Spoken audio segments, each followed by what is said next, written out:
Begin with State Senator Luz Escamilla. She's here to discuss a COVID-19 program for our minority communities. Senator, great to have you on the show. Thanks so much for being here. Thank you, Glenn. It's always a pleasure. Okay, so let's start off. You yourself tested positive for COVID-19. Talk about overcoming it and knowing that experience from firsthand perspective. Yeah, I mean, it was March 16th when the symptoms started for me, and that was right after the session ended. And as you know, as someone that covers the session, we are very busy. We're doing 12, 14-hour days during the session, and after that, immediately this happened. So I certainly changed my personal perspective on the pandemic itself, but the virus and what families and individuals have to deal with as they're not only facing the disease itself, but contact tracing to stopping everything, isolation, and then quarantine. So I think it gave me a different perspective. I'm glad to say that I feel way better, back in working full time and in this new way of doing things. And just, I think that perspective certainly gave me this motivation to start addressing the many communities that are suffering through this process and maybe getting disproportionately impacted at higher rates. So I joke aside that, even in the legislature, the only one that's been tested positive from my colleagues has been me. So even in there, I think certain communities are getting disproportionately impacted. So Latinos in the state of Utah is kind of like, as a member of that community, I know there's many of those community members that are getting just COVID-19 positive cases more than any other groups. Yeah, we'll get into more of that right now, but I just want to say we're glad that you're able to say you're feeling better as well. And when someone tests positive, I think it kind of hits us all. It gives us that perspective, wow, this is something we really need to be paying attention to. Let's get into more of that. Minority stats here in the state of Utah. Why are our minority communities being hit so much harder, and give us paint the picture for us of what that looks like? Absolutely. We know from evidence that social determinants of health create health disparities. And obviously this COVID-19 pandemic, it's a public health crisis that we're facing. And it was going to happen that those communities were going to have to deal with those pieces and have disproportionately more barriers to overcome when it comes to any public health issue. What's very unique about this COVID-19, as you know, is that our essential workers, also by occupation, has become almost a hazard or has increased your possibilities of becoming positive through this process. So many of these members of these communities are part of our essential workers workforce. And I think the combination between the social determinants of health and being essential workers has, I think, now shown that they are disproportionately being impacted. Yeah. When you think about working families that are low income and are struggling, they may have a 1-bedroom, 1-bathroom apartment. And if you have one member of your family that's COVID-19 positive, how do you isolate under those circumstances? So the spread of the disease gets a little bit more challenging. And to put this into perspective, 1/3 of the cases here in the state of Utah are among Hispanic and Latino populations, but they only make up 14% of the total population. So just think about that for a minute. Okay, now we have this response program. You and 5 other minority lawmakers have been working together on this. Give us the background. How did it all come together? So this all started by, we started having conversations. Many of them were checking on me and how I was doing as I was trying to recover, going through this recovery process. My husband also tested positive. So for us, it was like a whole family journey.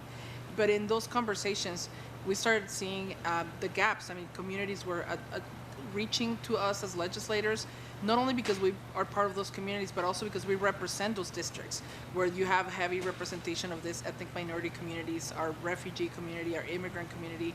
And we realized that the gaps were large and that there's nothing specific to address, not only a testing piece of this conversation, but interventions that are data-driven and evidence-based. So what we put together was we start having conversations also with members of members of leadership in both Republican and Democrats in the legislature, and we were able to secure funding in partnership with the executive branch. The governor's office was very instrumental in the Department of Health on putting an initiative that will be focusing on data-driven, evidence-based approaches so we can follow the hotspots where we see very high COVID-19 positive numbers and bring interventions with community health workers that are kind of like cultural brokers that could help us navigate communication with those communities, individuals that are positive so they can be better informed, educated, and be better when it comes to doing, to comply with isolation and quarantine. That will definitely reduce our impact of spreading the disease. And of course, this only happens through testing. The only way we know if someone is positive is through testing. So that's the overview of how this legislators, Representative Romero, Representative Mark Wheatley, Representative Karen Kwan, Representative Sandra Hollins, Senator Iwamoto, and myself came together and we decided, let's do something, let's bring partners together. So mentioned the state of Utah, Salt Lake County has been wonderful, Mayor Wilson, Salt Lake City, Mayor Mendenhall, and also University of Utah. Utah State Fair Park will be our first site, which is also one of our partners.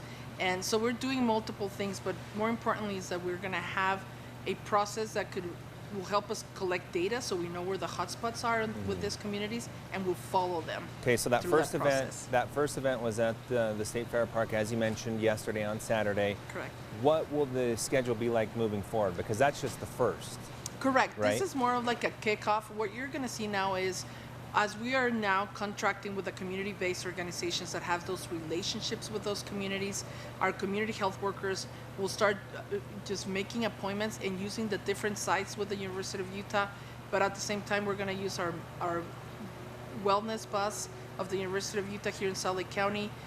Huntsman Cancer Institute will be our partner in Utah County, and we're going to be, through data, we're going to just go where those hotspots are and target those. It's going to be very targeted, and it's going to bring those community health workers to bring resources beyond just testing, Glenn. Got it. The key part is testing just gives you a positive or negative information. What happens after that is where we want to be providing interventions. So housing security, food security, and other resources will be part of this whole program.